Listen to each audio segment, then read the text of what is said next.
Ang sabi po ng Diyos sa Proverbs, ang taong mapagbigay ay magtatagumpay sa buhay. Ang taong tumutulong ay tiyak na tutulungan. Meron na po tayong more than 500 pieces na Bibles. Ayan po. Alam nyo, kapag ang salita ng Diyos ang kumikilos, buhay ang nababago.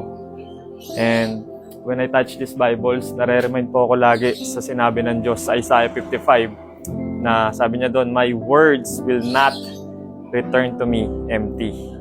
Nagpiprepare na po tayo for our 3 days event sa upcoming event natin na kung saan mamimigay tayo ng 1,000 free Bibles sa Taguig po. And if God touches your heart to support this mission in any way, please send me a message po kasi sigurado po ako kukulangin to sa 3 days sa sobrang daming tao sa mall. Ayan po, meron po tayo iba't ibang version dito. Merong Tagalog, merong English.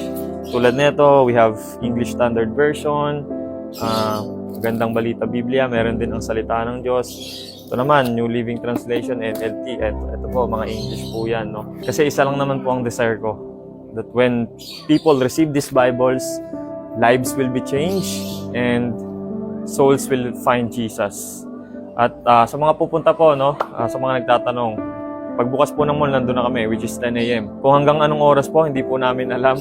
Kung maubos po yung stock na dala namin, then hanggang doon na lang po. Remind ko lang po sa mga pupunta kasi last time, may mga pumupunta, ang hinihingi nila 5, 10, which is wala nang pong problema. Kasi Bible naman po yan, hinihingi nila yung friends, families nila. Pero naisip po namin na to be fair sa mga malalayo, 1:1.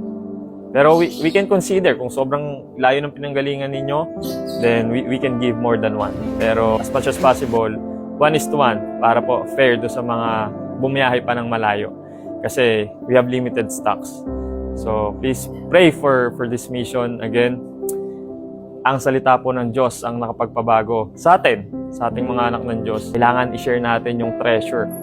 Yung treasure na to, yung treasure na eternal life sa ibang tao ng libre. So, kita-kits po mga kapatid. 3 araw po tayo nandyan.